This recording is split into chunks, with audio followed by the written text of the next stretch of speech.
Hello बच्चों, नमस्ते। कैसे हैं आप सब लोग? उम्मीद है शानदार, जिंदाबाद, जबरदस्त होंगे। इंपॉर्टेंट बात क्या है, इन डॉक्यूमेंट्स का अवश्य ध्यान रखें, क्योंकि अगर मेडिकल और डीवी साथ में करा दिया फिजिकल के, तो आपको डॉक्यूमेंट्स का एक आइडिया होना चाहिए कि हमारे पास क्या क्या होने चाहिए। देखिए, जो बच्चे यहाँ हमारे पास मेडिकल के लिए आए थे, उनको मैंने डॉक्यूमेंट्स के बारे में अलग से बहुत अच्छे से ब्रीफ किया था, और मुझे लगता है कि उनको डॉक्यूमेंट्स की क्लैरिटी, क्योंकि उनके बहुत सारे डाउट्स थे, तो उसका अनुभव मेरे पास है। मैं उन सारे डाउट्स को आपको एक एक करके क्लियर करता हूं। तो मेरे भाई, डॉक्यूमेंट्स को देखना। अगर आप जनरल कैटेगरी में हैं, अगर आप ओबीसी कैटेगरी में हैं, अगर आप एससी ईडब्ल्यूएस कैटेगरी में हैं, पहले मैं ईडब्ल्यूएस ले लेता हूं जनरल के साथ।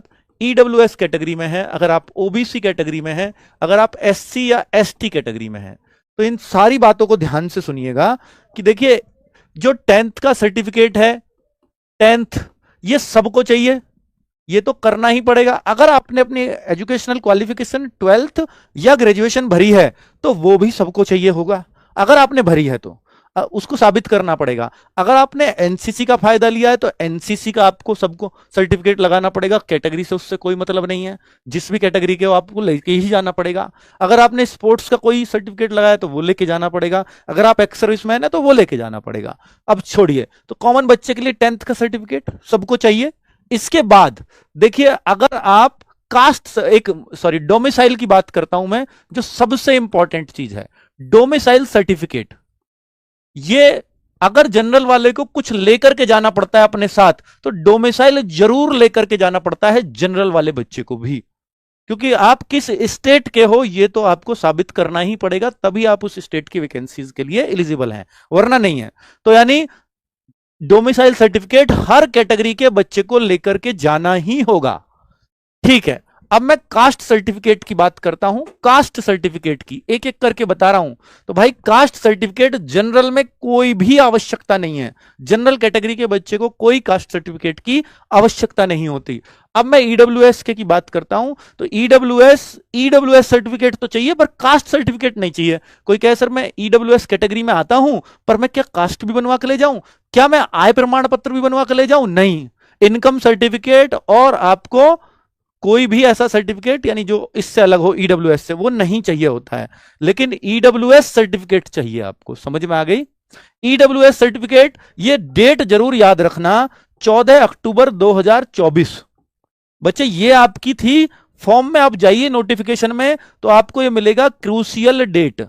क्रूशियल डेट इस पे लिखा हुआ मिलेगा। क्रूशियल की स्पेलिंग हो सकता है मिस्टेक होगी हो, तो देखिए, क्रूशियल डेट 14 अक्टूबर 2024। और ईडब्ल्यूएस, केवल ईडब्ल्यूएस की बात कर रहा हूं मैं। ईडब्ल्यूएस ये कहते हैं कि जिस फाइनेंशियल ईयर में भर्ती आई है, उसी फाइनेंशियल ईयर का चलेगा। यानी ये फाइनेंशियल ईयर कब शुरू होगा? 1 अप्रैल 2024 को शुरू हुआ होगा, और इस फॉर्म की लास्ट डेट थी 14 अक्टूबर 2024। तो यानी इसके बीच का ही आपको ईडब्ल्यूएस चलेगा, और कोई ईडब्ल्यूएस मान्य नहीं होगा। ईडब्ल्यूएस सर्टिफिकेट इसके बीच का ही चाहिए बना हुआ। आप क्यों सर मेरे पास 31 मार्च का है, तो फिर इसके काम का नहीं। आप क्यों सर मेरे पास 15 अक्टूबर 2024 का, इसके काम का भी नहीं। अब आपका डाउट आएगा, क्या ईडब्ल्यूएस कैटेगरी को अगर मैं इस सर्टिफिकेट का, मेरा इसके बीच का नहीं है, तो क्या मेरे को जनरल में काउंट कर लेंगे? जी हाँ, जनरल में काउंट किए जाओगे। नोटिफिकेशन में लिखा है, बाहर नहीं करेंगे। अगर आपके मार्क्स अच्छे हैं तो जनरल में काउंट हो जाओगे, मार्क्स खराब हैं तो फिर तो आपको वैसे भी बाहर होकर के ही आना है। ठीक है, तो बीच में होना चाहिए ईडब्ल्यूएस सर्टिफिकेट। दूसरा, ईडब्ल्यूएस सर्टिफिकेट बहुत सारे बच्चों का स्टेट का या सेंट्रल का होता है। तो मेरे भाई, आपका ना इसमें चलेगा सेंट्रल का ही, सेंट्रल का ही मान्य होता है। ये तो 100% सही है कि सेंट्रल का जिस पे वो एकदम सेफ है, पर स्टेट के केस में 50-50% रहता है। 50% चांस है कि वो चला ले। कई जगह ये कहते हैं कि मेरे यहाँ स्टेट का ही बनता है, बनता ही नहीं है सेंट्रल का, तो फिर हो सकता है वो चला भी लें। उनके पास वो लिस्ट होती है भाई कहाँ कैसे बन रहे होते हैं, तो उसके ऊपर, मानने के ऊपर बात है ये। ठीक है, तो ईडब्ल्यूएस सर्टिफिकेट कास्ट में समझ में आ गया। अब मैं ओबीसी में आता हूं। तो ओबीसी का सर्टिफिकेट 14 अक्टूबर 2024 से पहले का ओबीसी सर्टिफिकेट हो। कितना पुराना? 3 साल पुराना आइडियली सही रहता है। 3 साल पुराना तक चल जाता है। ऐसा कोई कंडीशन नोटिफिकेशन में नहीं लिखी कि कितना पुराना होना चाहिए। जैसे ये तो इसी फाइनेंशियल ईयर का, लेकिन ओबीसी का सर्टिफिकेट है तो 14 अक्टूबर से तो पहला ही बना हुआ होना चाहिए 2024 में, उसके बाद बनवाया कोई अर्थ नहीं है। लेकिन 2023 का भी बना हुआ है तो भी चलेगा, 2022 का भी है तो भी चलेगा, और अक्टूबर 2021 का भी तो भी चलेगा। आइडियली 3 साल का ये चल जाता है। और ये जरूरी है कि ये सेंट्रल का कास्ट सर्टिफिकेट हो आपके पास। कौन सा? ओबीसी। अगर ये स्टेट का है तो फिर तो बिल्कुल ही नहीं चलेगा।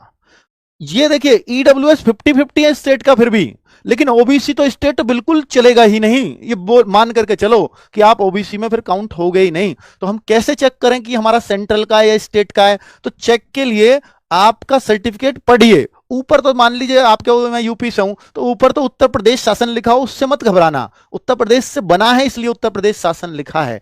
लेकिन अंदर जब वो लाइनों में पढ़ोगे ना तो under the government of India एक वर्ड जरूर आएगा, और इंग्लिश में होता है ये।